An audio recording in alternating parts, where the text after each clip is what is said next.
तमाम सबूतों और गवाहों के बिना पर अदालत दीपक वर्मा को ताज़िरात हिंद दफा 302 के तहत सजाए मौत करार देती है। तुम्हारी उम्र में जिंदगी बच्चों के लिए खेल होती है, मगर तुम्हारे लिए जिंदगी अब खेल नहीं है, एक जंग है, जंग। अपने माँ बाप के बताए हुए उसूलों के साथ साथ तुम्हें ये जंग लड़नी पड़ेगी अरुण, लड़नी होगी ये जंग। Anil Kapoor starrer courtroom drama movie Meri Jung 11ই অক্টোবর 1985 সালে মুক্তি পেয়েছিল। এটিই ছিল সেই ছবি যা অভিনেতা অনিল কাপুরের ফিল্মি ক্যারিয়ারের টার্নিং পয়েন্ট ছিল। সবার আগে অমিতাভ বচ্চনকে এই ফিল্মের মুখ্য চরিত্রের জন্য বা নায়ক হিসেবে নির্বাচিত করা হয়েছিল।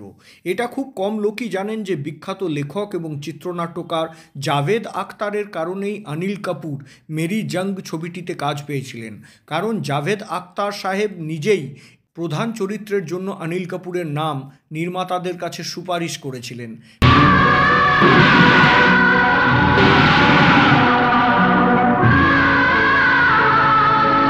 वकीलों की जंग अदालत में होती है, उनके हर चाल को अच्छी तरह समझना चाहता हूँ। सच और झूठ की इस जंग में इस बार वो हारेगा। মেরি জং ছবিতে অনিল কাপুর ছাড়াও মীনাক্ষী শেষাদ্রি, নূতন, অমরিশ পুরী এবং জাভেদ জাফরি গুরুত্বপূর্ণ চরিত্রে অভিনয় করেছিলেন। মেরি জং ছবিটির বাংলা অর্থ হলো আমার লড়াই। এর আগে যখন এই ফিল্মটি নির্মাণের কথা ভাবা হয়েছিল তখন নির্মাতা নির্দেশক রমেশ সিপ্পি সিনেমাটি ডিরেক্ট করবেন বলে স্থির হয়েছিল এবং তখন এর টাইটেল বা শিরোনাম ছিল শতরঞ্জ অর্থাৎ দাবা। ছবিটিতে অভিনয় করার কথা ছিল অমিতাভ বচ্চন, আমজাদ খান এবং অনিল কাপুরের। অনিল কাপুর প্রথমে এই ছবিতে, পরে জাভেদ জাফরি অভিনীত নেগেটিভ ক্যারেক্টারটিতে অভিনয় করার জন্য মনোনীত হয়েছিলেন এবং অমিতাভ বচ্চনকে মাথায় রেখেই এই সিনেমাটির মুখ্য চরিত্র লেখা হয়েছিল। सबूत या गवाह न हो, क्या वो निर्दोष नहीं होता?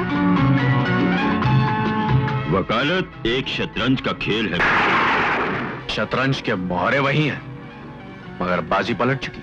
অমিতাভ বচ্চন 1970-এর মাঝামাঝি এবং 80-র দশকের শুরুতে একজন মেগাস্টার ছিলেন।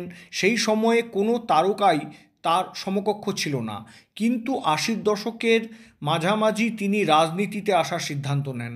বলা হয় রাজনৈতিক ব্যস্ততার কারণেই অমিতাভ বচ্চন মেরি জং ছবিটিতে কাজ করার জন্য সময় দিতে পারেননি এবং প্রত্যাখ্যান করেছিলেন।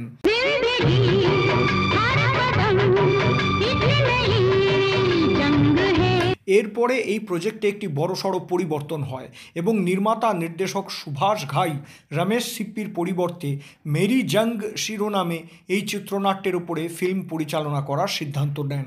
वो जो 15 बरस से उस पागल खाने में, वो हमारी माँ है, वो हमारी माँ है डॉक्टर साहब।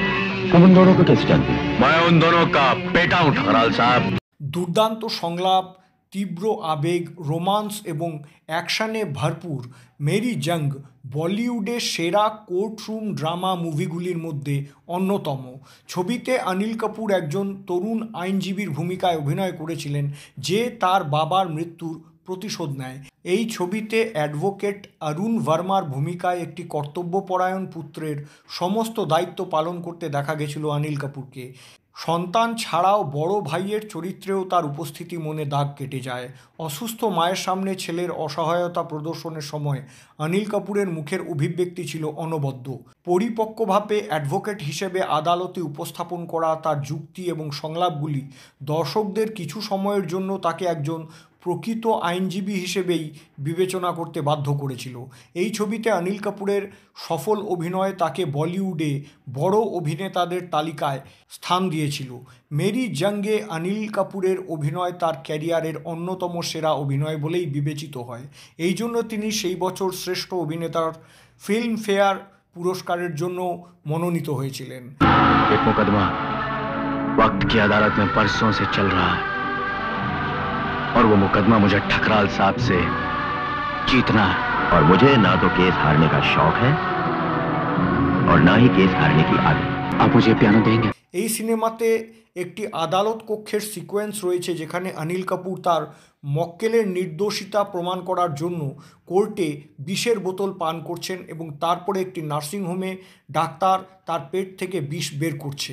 বিখ্যাত ঔপন্যাসিক সিডনি শেলডানের 1990 সালে প্রকাশিত উপন্যাস মেমোরিজ অফ দ্য মিডনাইটেও ঠিক এই ধরনেরই একটি দৃশ্য দেখা যায়।